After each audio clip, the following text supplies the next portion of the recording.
السلام علیکم ورحمۃ اللہ وبرکاتہ۔ بسم اللہ الرحمن الرحیم۔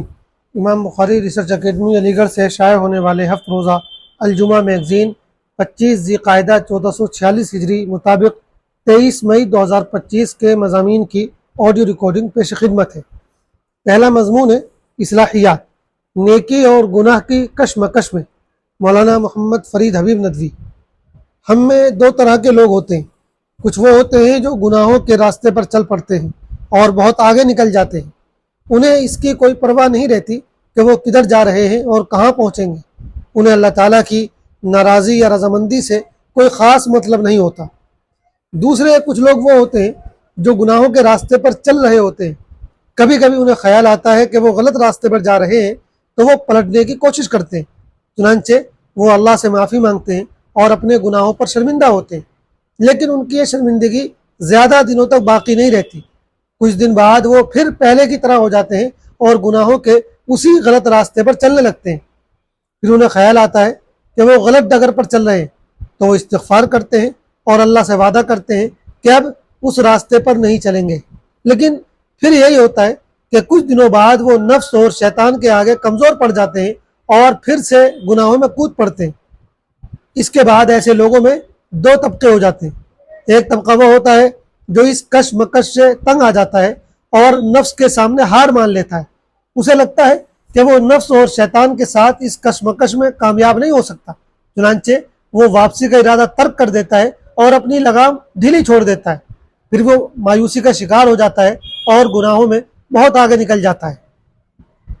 دوسرا طبقہ وہ ہوتا ہے جو اس کشمکش میں کبھی ہار نہیں مانتا، اسے جب بھی خیال آتا ہے وہ فوراً توبہ کرتا ہے اور گناہ چھوڑنے کا وعدہ کرتا ہے، اور اگر پھر اس سے گناہ ہو جاتا ہے تو وہ پھر سے استغفار و توبہ کر لیتا ہے۔ وہ یہ حقیقت سمجھتا ہے کہ یہ کشمکش 2-4 دن کی نہیں ہے کہ چند روز بعد اس سے نجات مل جائے گی، بلکہ یہ زندگی بھر کی کشمکش ہے۔ کبھی نیکی اسے اپنی طرف کھینچے گی تو کبھی گناہ، جب تک موت نہیں آ جاتی اسے اسی کشمکش سے گزرنا ہے۔ اس لیے وہ گناہ سے بچنے کی کوشش تو کرتا ہے، لیکن اگر اس سے بار بار گناہ ہوتا رہتا ہے تو بھی وہ مایوس نہیں ہوتا اور استغفار کا دامن چھوڑ نہیں دیتا۔ اللہ کو اصلاً یہی لوگ محبوب ہوتے ہیں۔ اللہ یہی چاہتا ہے کہ اس کے بندے کبھی مایوس ہو کر گناہوں کے راستے پر خود کو آزاد نہ چھوڑ دیں، بلکہ وہ بار بار واپسی کی کوشش کرتے رہیں اور اپنے گناہوں کی معافی مانگتے رہیں، چاہے ہزاروں باری اس کی نوبت کیوں نہ آ جائے۔ اس کا مطلب یہ بالکل نہیں ہے کہ ہم بے فکر ہو کر گناہ کرتے رہیں اور یہ سوچتے رہیں کہ توبہ کر لیں گے، یہ تو انتہائی جرات کی بات ہے۔ بات دراصل یہ ہے کہ انسان کو ہمیشہ گناہ سے بچنے کی کوشش کرتے رہنا چاہیے، لیکن پھر بھی اگر وہ بار بار گناہوں میں گر جاتا ہو تو اسے توبہ و استغفار کو ترک نہیں کرنا چاہیے، بلکہ جب بھی اسے احساس ہو فوراً سچے دل سے معافی مانگتا رہے۔ مثال کے طور پر ایک شخص فجر کی نماز کی پابندی نہیں کر پاتا، وہ کوشش کرتا ہے لیکن نیند اور سستی کے آگے ہار جاتا ہے۔ اب ایک صورت تو یہ ہے کہ وہ ہار مان لے اور پھر اٹھنے کی کوشش ہی چھوڑ دے، دوسری صورت یہ ہے کہ جس دن بھی اس کی نماز چھوٹ جائے وہ اللہ سے معافی مانگے اور وعدہ کرے کہ کل سے ضرور پابندی کروں گا۔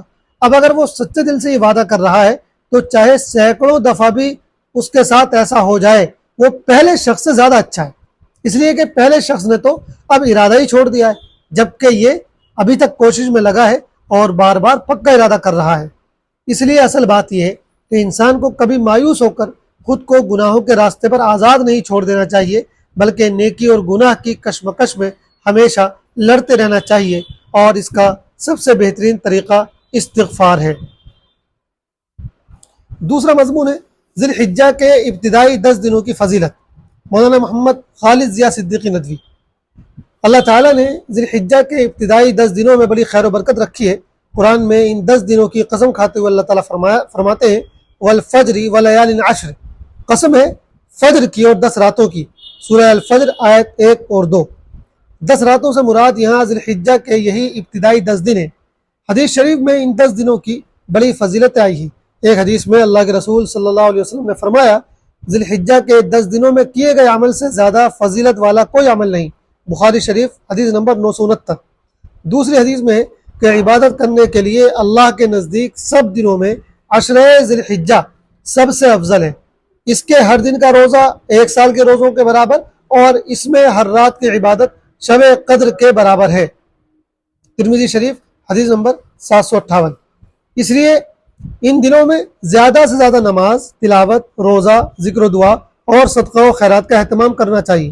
خاص طور سے لا الہ الا اللہ، اللہ اکبر اور الحمدللہ کا ورد خوب رکھنا چاہیے۔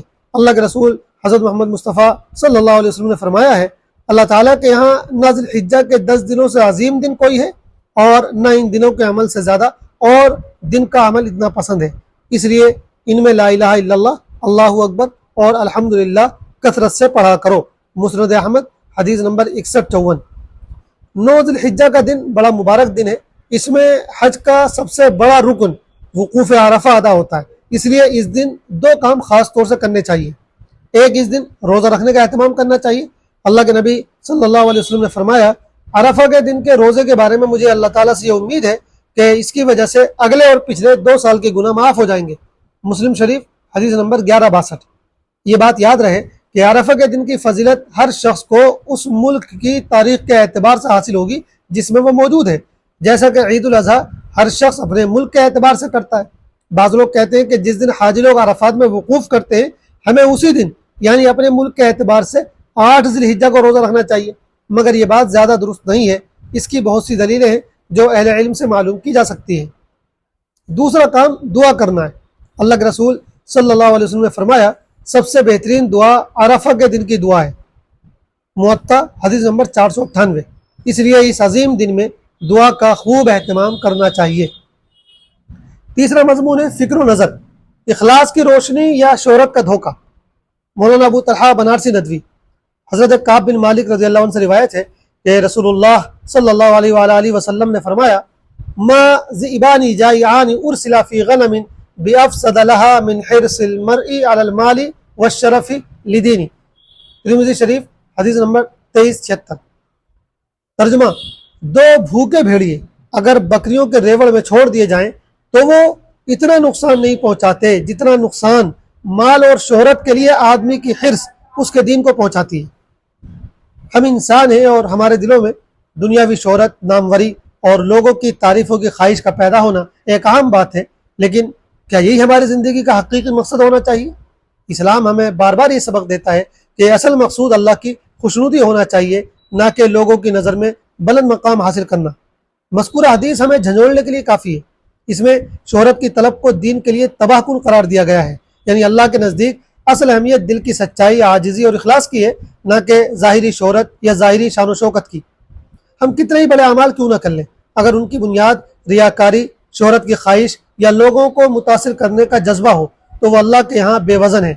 اخلاص کے بغیر نیکی کا کوئی بھی عمل چراغ بے نور کی مانند ہے، ظاہر میں روشن مگر حقیقت میں تاریک۔ آج کے دور میں سوشل میڈیا پر شہرت اور لوگوں کی تعریفیں آسانی سے مل جاتی ہیں، لیکن ایک مومن کو اپنا محاسبہ کرتے رہنا چاہیے کہ میرا یہ عمل اللہ کے لیے ہے یا دنیا کے لیے۔ جو عمل دنیا کے لیے ہو وہ قیامت کے دن بیکار ہوگا۔ حقیقی عظمت وہ نہیں جو دنیا کے سامنے چمکتی ہو، بلکہ وہ ہے جو اللہ کے سامنے چمکے۔ تاریخ کے سب سے بڑے لوگ وہ نہیں جن کے نام کتابوں میں درج ہیں، بلکہ وہ ہیں جن کے دل خالص اور پاک تھے، جن کے اعمال صرف اللہ کے لیے تھے۔ یاد رہے کہ شہرت کی خواہش دل کو بیمار کر دیتی ہے، جبکہ اخلاص دل کی شفا ہے۔ اخلاص دل کے تزکیے پر زور دیتا ہے، اللہ کے لیے محبت سے کام کرنے، خاموشی سے خدمت کرنے اور اس بات پر یقین رکھنے پر ابھارتا ہے کہ تمہارے اخلاص کا اجر تمہیں ضرور ملے گا، چاہے اس دنیا میں یا آخرت میں۔ اس لیے ہر عمل سے قبل نیت کا جائزہ لیں، نیت درست کریں اور اخلاص کو اپنا شعار بنائیں۔ سوشل میڈیا پر نیکیوں کے اظہار سے پہلے سوچیں کہ کیا یہ واقعی اللہ کے لیے ہے۔ کسی نیک کام کو خاموشی سے کرنا سیکھیں۔ اللہ پاک ہم سب کو اخلاص کی دولت سے مالا مال فرمائے، آمین۔ آخری مضمون ہے مسائل۔ قربانی کرنے والے کا بال اور ناخن کٹوانا۔ جس کا قربانی کرنے کا ارادہ ہو اس کے لیے مستحب یہ ہے کہ ذی الحجہ کا چاند نظر آنے کے بعد سے قربانی کرنے تک اپنے بال اور ناخن نہ کٹوائے۔ اس کا قربانی کے ہونے یا نہ ہونے سے کوئی تعلق نہیں ہے، یہ بس مستحب ہے۔ لہٰذا اگر کوئی شخص ان دنوں میں بال یا ناخن کاٹ لے تب بھی اس کی قربانی بلا کراہت ادا ہو جائے گی۔ پھر یہ حکم صرف قربانی کرنے والے کے لیے، باقی لوگوں کے لیے یہ حکم نہیں ہے، وہ کبھی بھی اپنے بال یا ناخن کٹوا سکتے ہیں۔ والسلام علیکم ورحمۃ اللہ وبرکاتہ۔